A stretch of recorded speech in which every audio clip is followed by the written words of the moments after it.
In this true crime documentary, we uncover the shocking case of Loretta Saunders. She was a hard-working little girl, and she only had a couple of months left before she graduated. She always wanted to please, and she cared for everybody. Everyone around her loved her. Once she set her mind to something, it was going to happen. Loretta was very caring, and she cared for everybody. Our story today takes us to Canada, specifically to the province of Nova Scotia. Nova Scotia is almost completely surrounded by the Atlantic Ocean, giving it some of the best beaches in the country. Its capital, Halifax, is of course a coastal city. It is home to the longest boardwalk in the world, where you can enjoy food and drinks while gazing at the vast Atlantic Ocean. And it was in Halifax that Loretta Saunders lived. She was 26 years old. Loretta was an Indigenous woman from Newfoundland and Labrador, and she and her family had faced many hardships over the years. Her sister DM, formerly known as Delilah, said they were both physically and sexually abused as children, and also struggled with lack of education and drug addiction. Loretta had barely entered adulthood when she decided to take a major step and move to Montreal on her own. It was a huge change for her, and she found the entire move extremely confusing. Unfortunately, shortly after, her mother Miriam said she had fallen deep into drug addiction, at one point sleeping on the streets.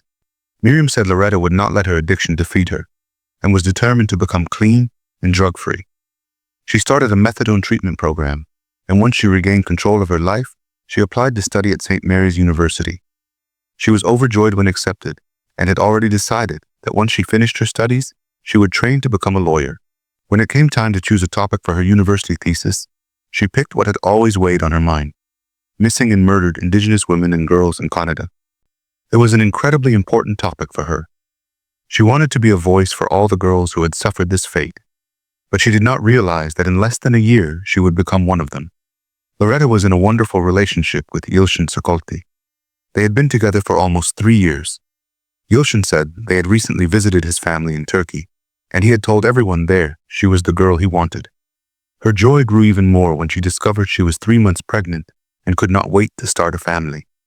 She lived with Yilshin at his home, so she sublet her apartment to earn some extra money. Everything in Loretta's life seemed more than perfect.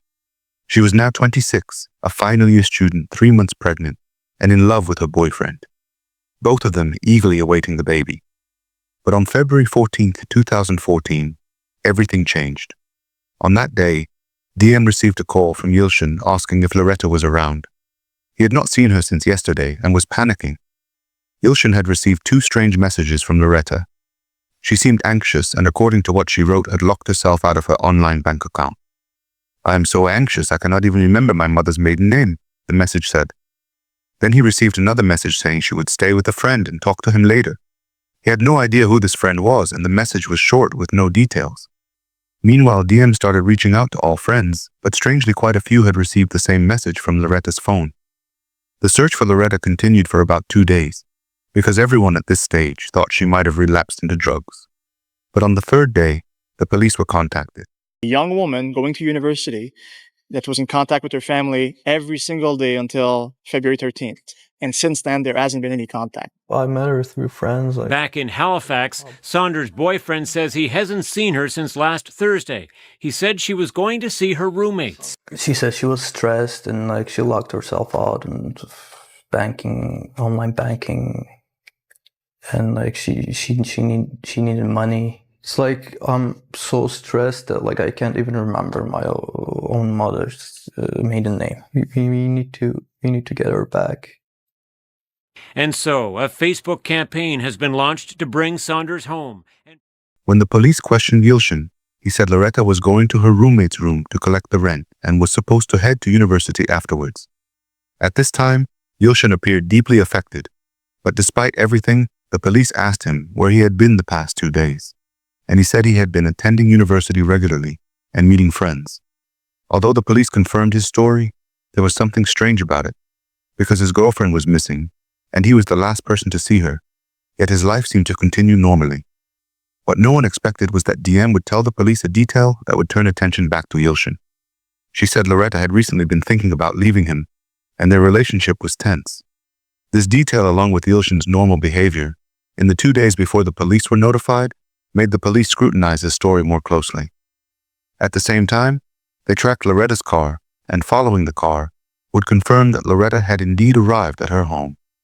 The reception cameras caught her entering the building exactly as Yilshin had said, which reassured investigators that Yilshin was not a suspect. They then focused on the building cameras to follow Loretta's movements. But this task was not easy because Loretta had arrived at the building 3 days earlier, meaning there were at least 72 hours of footage the officers had to review. The police contacted the building management to enter her apartment because security reported that the roommates had left the building. When the police reached out to them, they confirmed they were on vacation for Valentine's Day. When the police entered the apartment, there was no sign of forced entry or any evidence of a struggle. The investigators decided to make a copy of the camera recordings and take it to the police station for review. That day, the cameras were reviewed extensively, but all efforts proved fruitless because the moment Loretta entered the building was the last time she appeared on camera, and despite thorough examination, she did not appear again. Meanwhile, Loretta's family was trying to raise money to travel to Halifax. A fundraising campaign was organized so the family could travel, and in less than 2 days, they had arrived in Halifax. The family of a woman who is missing in Halifax is appealing for public help. Loretta Saunders is 26 and was pregnant when she disappeared last week. Despite a prolonged search of this Halifax apartment building, police investigators have yet to answer the question, where is Loretta Saunders? She's an Inuk from an Inuit community in Labrador, whose life hasn't been easy, but she was on the right path. Supporters are distributing a new batch of posters, desperate for more clues. More family members are flying to Halifax next week to endure the painful mystery together. I'd like to make a national plea to see if anyone has seen her car or has any information. She is so strong, and that's what's keeping me going through this, knowing that she wouldn't want us, wasting time crying and, sitting around feeling bad.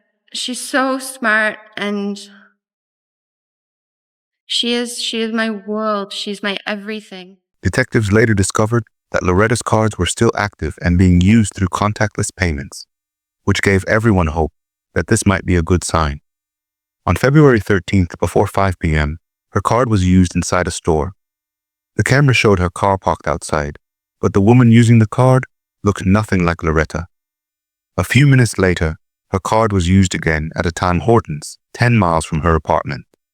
The image was not clear, but when investigators obtained the drive-through footage, things became clearer. In the car, a white man was driving, and a woman sat beside him, but the woman's face was still unclear.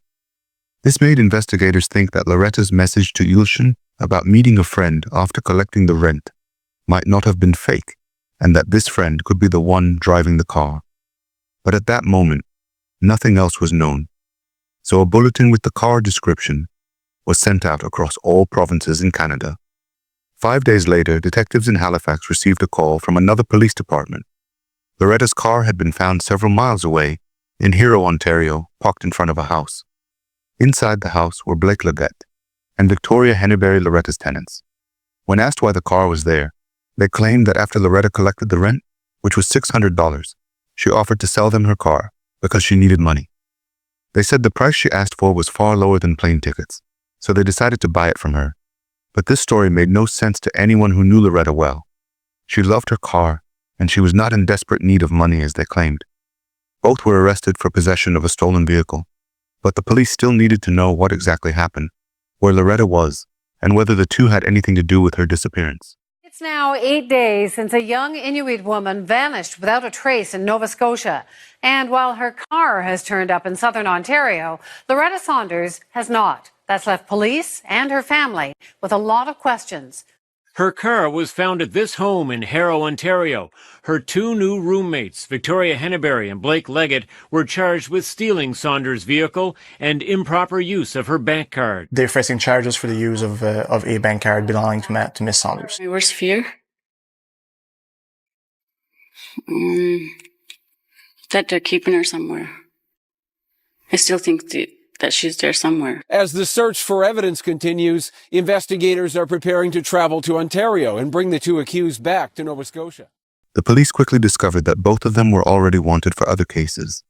Blake had a warrant for failing to appear in court in Calgary, and Victoria was wanted for threatening someone in Halifax. When they were searched, Loretta's phone was found with Victoria, and her bank cards were found with Blake. The police reviewed the apartment building surveillance looking for Blake or Victoria, and at 2:30 p.m. on February 13th, Blake appeared carrying a hockey bag that looked extremely heavy. He took the bag outside, then returned, and half an hour later left again, carrying more bags. It happened a third and final time, and this time Victoria was with him. Based on what detectives had already learned, they said the footage was deeply disturbing. It was clear to them that Loretta was most likely inside that bag, and that they would not find her alive. Neither Blake nor Victoria was talking, but when police finally gained access to Blake's phone, they found the closest thing to a confession they could possibly get. Days before Loretta's last known appearance, Blake had recorded Victoria while they were drunk and arguing. Are you hungry? Stop it! Are you hungry? Away from me. Are you hungry? You can't even say that you really want to kill Loretta. Really? And you said that you want to kill her earlier. When did I say that? Don't lie about who I want to kill, and maybe you should stop lying. Who do you want to kill then? You're the one who says, You just said you're okay. When investigators confronted Blake with the video, he gave no reaction and insisted on staying silent. Victoria was completely different. She broke down and confessed that when they moved in with Loretta, they couldn't pay rent because both of them were unemployed. They continued not paying, and that day Loretta came to them and told them they either pay the $600 immediately or leave the apartment. Since they never had that amount, they begged her to wait and said they would pay later, but she insisted that they pack their things and go. At that moment, while she was talking to Victoria, Blake came from behind and suffocated her with a bag, but she fought hard, which pushed them to hit her on the head until she died. For investigators, there was only one question left. Where's the hockey bag now, Vicky? Vicky? I don't know. Vicky? Look at me. Vicky? Where's the bag, Vicky? You already told me you killed her, and you were there. The police pressed Victoria for more answers and begged her to tell them where Loretta was. 2 weeks after the search began, Victoria finally agreed to lead investigators to her. On the side of a highway about 300 miles away, her body was finally found. Exactly 2 weeks ago, Loretta Saunders, a 26-year-old Halifax University student, vanished. An incredible volunteer effort mobilized to try to find her, to bring this woman home safely. And as one Aboriginal leader put it last night after it was discovered that her body was found and that this was a homicide case, people were just so incredibly saddened. People had stepped up and fallen in love with this woman. So, Elizabeth, talk about the two people now facing theft charges after being found in Ontario with Saunders' car. What do we know about them? Leggett has a bail hearing in Halifax tomorrow. Henneberry was interrogated by Halifax police yesterday, and late yesterday afternoon, police announced they had a homicide investigation on their hands and that the body of Loretta Saunders had been discovered. Today has been another emotional day at St. Mary's University as the university paid tribute to Loretta Saunders. Her two roommates are now charged with murder. More than 200 people filled the hall at St. Mary's University.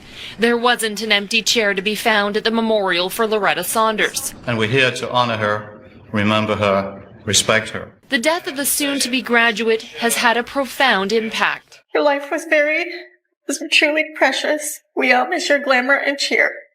Know that you will never be forgotten. I know your spirit still lingers here. The president of St. Mary's says if the family agrees, a scholarship will be named in Loretta's memory. The family will get to say goodbye to their girl tomorrow. A funeral for Loretta is planned for Goose Bay, Labrador. The autopsy confirmed that Loretta had been strangled, and it also showed clear defensive wounds, proving she fought for her life with everything she had. For investigators, Blake's silence no longer mattered. They had Victoria's partial confession, stating that Blake was the one who killed her. And after the discovery of the body, Victoria completed her statement. After Blake strangled Loretta, he stuffed her inside his hockey bag, dragged it downstairs and loaded it into her car. Then they drove off as if nothing had happened. They used Loretta's bank card to buy food for the trip, but when they failed to guess the PIN, Victoria used Loretta's phone pretended to be her and sent a message to Yilshin. Loretta Saunders lost her life simply so Blake and Victoria could avoid paying $600. After the facts were laid out, Blake pled guilty to first-degree murder and Victoria pled guilty to second-degree murder. Blake's lawyer said it was his idea to plead guilty because he did not want the Saunders family to suffer through a long, painful public trial with all the evidence that would have unfolded over the next 4 weeks. Blake received a mandatory life sentence with no chance of parole for 25 years. And Victoria also received life, but she can apply for parole after 10 years. 10 years for a cold-blooded murderer. Blood on her hands from my daughter. And she got 10 years. Now what kind of justice is that? You tell me what kind of justice. A pregnant woman, a small little pregnant woman, 2 big monsters there, you've murdered her. Putting plastic bags over her face and wrapping up in saran wrap and putting her in a hockey bag and dumping her on the sidewalk like a piece of garbage. And you know, they say they give us justice. 10 years. Is that justice? Anybody? Pregnant women murdered. 2 murderers. I like to see I would like to see the death penalty come in. I would like to see the death penalty and cold-blooded murderers be taken off the street once and for all. They haven't got a right to breathe the air what we breathe because they took the life of my daughter and my grandchild. They murdered her without mercy. And I think we should have no mercy on them. But for Loretta's mother, it was different. She felt more at peace knowing the killers admitted what they did, and she accepted the verdict with far more comfort. As I walked down to the courthouse, deep down in my heart, I was praying and I was saying, God, if you're real, I'm sorry to be questioning you. If you're real, God, and you really have my daughter with you, please ask them to plead guilty. And it was so funny. Then I would say, oh my God, what's like? You know, I was talking to God, and you know, God answered my prayer, and all the prayers, the people, supporters who've been praying for us all through, our prayers was answered. And I like to thank everybody. I'm so mixed feeling. I'm hurting. I'm going to miss my girl. I'm glad that we don't have to go through what we had to do. And I'm feeling bad for their parents. I don't know. I'm overwhelmed. I'm really overwhelmed. At the beginning of 2017, Victoria tried to withdraw her confession, claiming she wasn't in a stable state of mind when she changed her statement. Her request was denied. 2 months later, she began telling people she had indigenous ancestry on her mother's side, but the parole board confirmed there was no evidence of that history. The family and the community said this was nothing but an insult to Loretta, and that Victoria's claim was just a trick and a manipulation. 2 years later, Victoria contacted an Indigenous Women's Support Center, hoping they would help her get out of prison, but the center rejected her request. She then asked for permission to attend an Indigenous Women's Healing Circle for ceremony and singing. The parole board granted the approval, but it was quickly revoked after a wave of public outrage. Victoria is now barred from accessing any Indigenous-related services. In a heartbreaking turn in September 2021, Miriam Saunders announced that DM had passed away. After losing Loretta, her addiction worsened and ended in liver failure. She suddenly stopped her medication in a desperate attempt to get clean and started drinking alcohol to ease the withdrawal pain. It was later determined that she died from accidental asphyxiation due to complications connected to her ongoing health struggles. Losing my sister in this way, it's affected a deep part of my soul and my heart. Thank you for watching. If you enjoyed this video, don't forget to like and subscribe for more true crime documentaries. See you in the next video.